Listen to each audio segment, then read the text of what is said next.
Aujourd'hui, ça sera une vidéo un petit peu spéciale, un peu différente d'habitude, même très différente d'habitude, et beaucoup plus personnelle, puisqu'elle va traiter d'un sujet qui me touche personnellement, c'est-à-dire l'agoraphobie. Alors qu'est-ce que l'agoraphobie, vous allez me dire? Parce que c'est vrai que c'est une phobie quand même assez reconnue, mais peu de personnes savent vraiment ce que c'est. Donc l'agoraphobie vient du grec agora, qui veut dire place publique ou assemblée, et de phobos, qui veut dire peur. Donc littéralement, ça donne la peur des lieux publics. Elle se manifeste par un sentiment d'insécurité et par la peur de ne pas pouvoir s'échapper du lieu où on se trouve en cas de problème. Les gens ont tendance toutefois à confondre l'agoraphobie avec la démophobie, qui est la peur de la foule en général, ainsi qu'avec l'oclophobie, qui est la peur de la foule qui oppresse. Alors tout le monde se pose généralement la question, d'où vient l'agoraphobie? Oui, parce que bien sûr, l'agoraphobie ne vient pas sans raison, on ne naît pas agoraphobe, jusqu'à preuve du contraire. Alors le plus souvent, l'agoraphobie survient après un événement, par exemple un accident, un deuil ou quelque chose comme ça, et elle accompagne parfois d'autres symptômes tels que la dépression ou la claustrophobie, qui est la peur des espaces restreints. L'agoraphobie peut se manifester de différentes façons, mais on va les regrouper en tant que crise de panique, parce que littéralement, une personne agoraphobe, si elle se retrouve dans un magasin, si elle se retrouve dans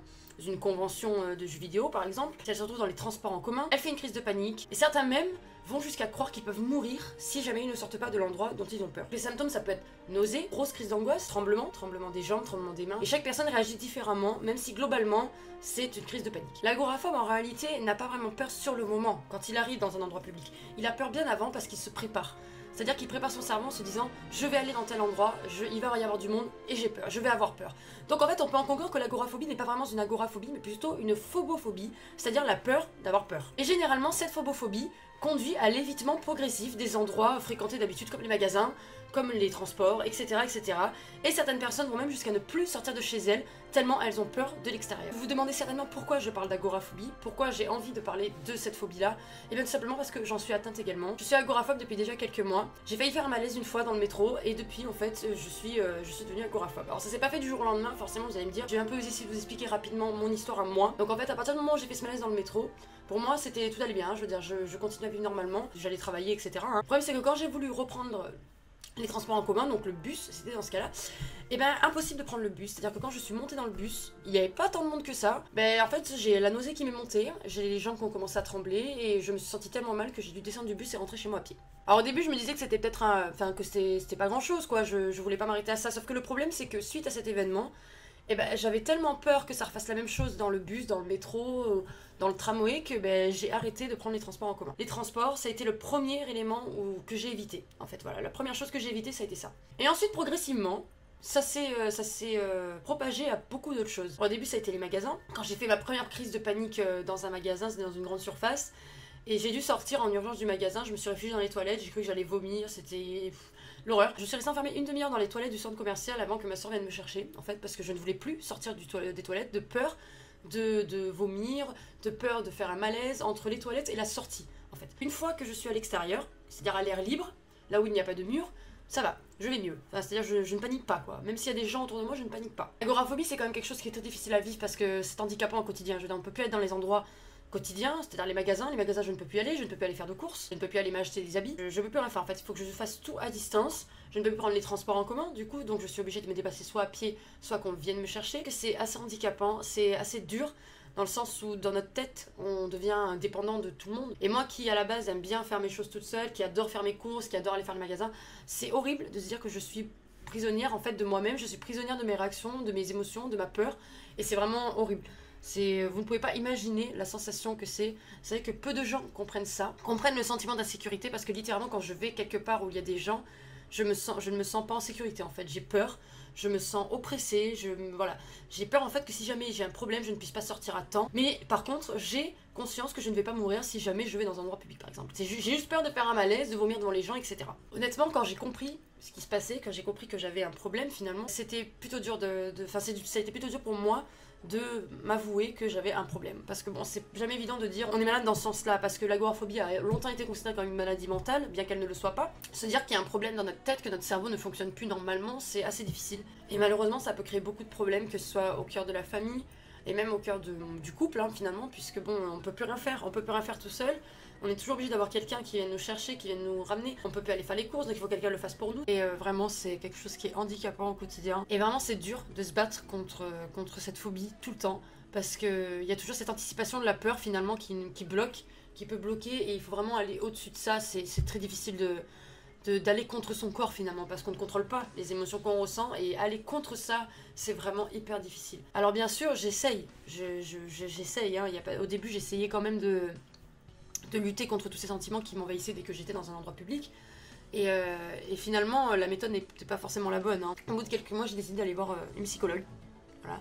Alors j'ai vu d'abord une psychiatre avec qui ça n'a pas accroché, donc j'ai décidé de changer, parce que ça allait être des rendez-vous très importants pour moi. Et je me suis dit que si jamais ça ne passait pas avec la personne que j'avais en face de moi, ça n'était pas possible. Du coup j'ai changé, j'ai été voir une psychologue et qui s'est très bien passé. Voilà, que je vois toujours encore aujourd'hui. Alors j'ai mis quelques mois avant de me décider à aller consulter parce que c'était tellement difficile à accepter de me dire que mon cerveau était déglingué que voilà, j'ai mis du temps. Mais j'y suis allée, j'ai pris mon courage à deux mains et j'ai dit bon allez, vas-y. Et j'ai été voir donc cette psychologue, je lui ai expliqué mon cas, j'ai beaucoup pleuré. Je vais pas vous mentir, c'est tellement difficile d'en parler que généralement je me mets toujours à pleurer.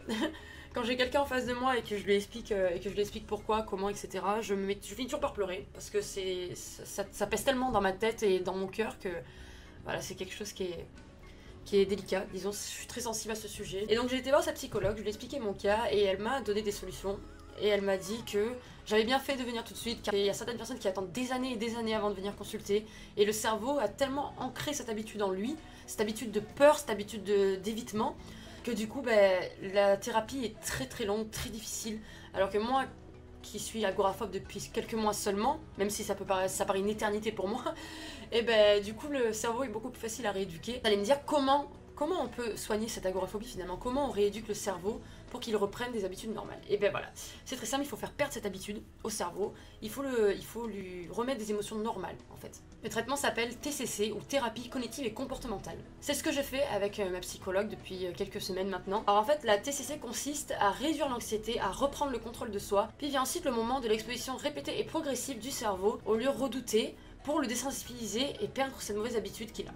Alors je ne vous cache pas que c'est très difficile, c'est quelque chose qui n'est pas médicamenteux, c'est-à-dire on n'a pas de cachet.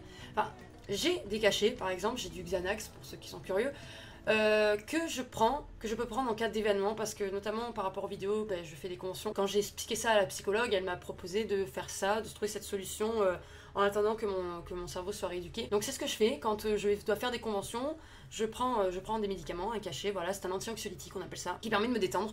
Bon, je vous avoue que sur moi ça marche pas tellement parce que je pense que j'ai une grosse résistance à ça, mais j'y suis arrivée, je veux dire là, dimanche, j'étais à Montpellier, donc en convention. J'ai eu de la chance parce que c'est vrai que c'était un endroit où il n'y avait pas tellement de monde, donc je me sentais pas tellement oppressée, mais il y avait quand même des gens, hein, je cache pas, et j'ai réussi à tenir. Voilà, pendant toute une journée. J'ai eu aucun souci majeur, je n'ai pas paniqué vraiment. J'ai réussi à me calmer quand j'avais la petite angoisse qui montait. Pour moi, ça a été une grosse victoire, déjà.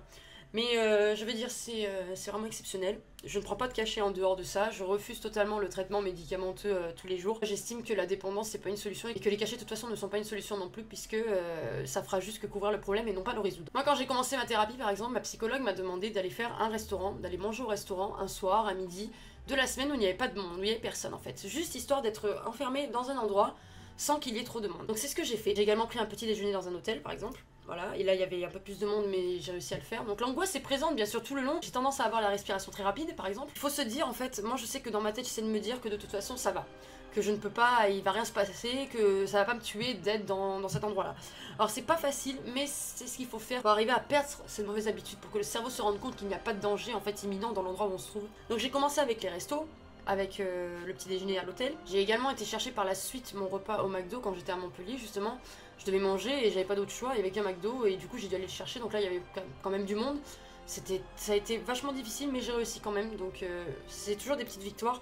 À chaque fois qu'on réussit quelque chose, à chaque fois que quelque chose est fait, qu'un pas, c'est toujours un pas de plus vers la guérison en fait. Et il faut se dire dans sa tête que ça, c'est bénéfique pour nous, que même si on a quand même angoissé, c'est un pas de plus vers le fait de sortir de cette agoraphobie finalement. Alors moi je vous cache pas que mes deux plus grosses angoisses dans l'agoraphobie sont les transports, parce que c'est là où ça m'a déclenché en fait cette peur là, ainsi que les magasins, les grands magasins de courses.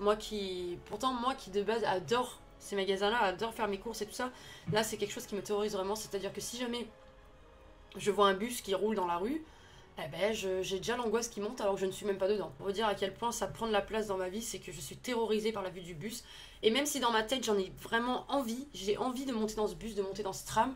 Le métro c'est encore un peu délicat parce que c'est sous terre, Mais je veux dire, même si j'ai envie d'y aller, même si j'ai envie de prendre sur moi, pour l'instant, je sais que c'est pas possible. Quand j'en parle avec ma psychologue, elle-même me dit tant que je ne suis pas prête, je ne dois pas le faire. Et je sais qu'un jour je vais devoir le faire. Je sais que ça sera une étape à un moment donné de la thérapie qu'il faudra que j'affronte. Vu les endroits où j'ai réussi à aller, je pense que je suis capable de le faire. Après, maintenant, c'est une question de volonté, forcément. Il faut pas se dire que on va guérir du jour au lendemain. Ce n'est pas possible. Ce sont des thérapies qui durent quelques semaines, quelques mois, enfin, suivant depuis combien de temps on a cette phobie. Et je veux dire, c'est long.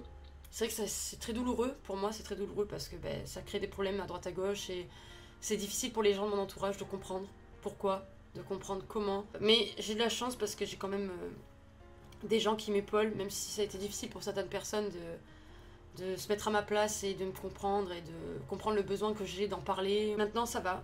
Je suis pas seule, je sais que je suis pas seule, je sais qu'il y a certaines personnes qui peuvent être seules dans leur phobie, pas forcément l'agoraphobie, mais qui peuvent être seules dans leur phobie. Et c'est pour ça aussi que je tenais à faire cette vidéo parce que je voulais montrer aux gens que ça peut arriver à tout le monde. Et si vous êtes seul, vous pouvez en parler. Je veux dire, vous pouvez venir m'en parler, me raconter ce qui vous arrive. Et surtout, n'hésitez pas à aller voir quelqu'un. Je veux dire, aller voir un psychologue ou une psychiatre, ça veut pas dire qu'on est fou. Honnêtement, rien que d'en parler, ça fait du bien. Moi, je sais que quand j'étais voir ma psychologue la première fois, j'étais vraiment angoissée. Et je me demandais si c'était vraiment la solution. Et quand je suis sortie de mon rendez-vous, mon premier rendez-vous, j'ai passé 1h20 dedans à parler avec ma psy. Et quand j'en suis sortie, ça m'a fait vraiment un grand bien. J'étais rassurée, j'avais un petit point en moins sur les épaules et sur le cœur. À partir de ce moment-là, j'ai vraiment eu envie de me battre contre ça. Je me suis dit, ça y est, maintenant, à partir de ce moment-là, c'est fini. Je vais réussir à le vaincre. Et on peut tous sortir d'une phobie. On peut tous sortir d'une phobie qui nous handicape quotidiennement. Donc si jamais vous avez des soucis, si jamais vous êtes agoraphobe comme moi ou que vous avez d'autres problèmes au quotidien, ne perdez jamais espoir. Ça peut s'arranger. Moi, j'y crois maintenant. Je suis pas encore guérie, mais je sais que dans quelques mois, je le serai. Je l'espère en tout cas. Je vous remercie d'avoir regardé cette vidéo, de m'avoir écouté. Si vous avez des conseils à me donner, si vous avez déjà été agoraphobe, si vous l'êtes en ce moment, si vous avez une autre phobie, peu importe, vous pouvez m'en parler dans les commentaires ou venir m'en parler sur Twitter, par message privé ou sur Facebook, par message privé également. J'essaierai de vous parler, on se parlera un petit peu, on essaiera de trouver des solutions ensemble, mais en tout cas n'ayez pas peur de vous faire aider parce que c'est la meilleure solution qu'il puisse y avoir. D'avoir quelqu'un qui sait de quoi il parle et qui sait comment vous aider. En attendant de vous retrouver pour une prochaine vidéo, vous pouvez vous abonner à ma chaîne si la vidéo vous a plu. Allez voir mes autres vidéos. Laissez un petit pouce bleu et un petit commentaire et partagez cette vidéo pour ceux qui ne connaissent pas encore l'agoraphobie ou qui ont des soucis à ce niveau-là et qui veulent connaître les différentes solutions. Et en attendant de vous retrouver pour une prochaine vidéo, moi je vous fais de gros bisous et je vous dis à la prochaine. Ciao ciao.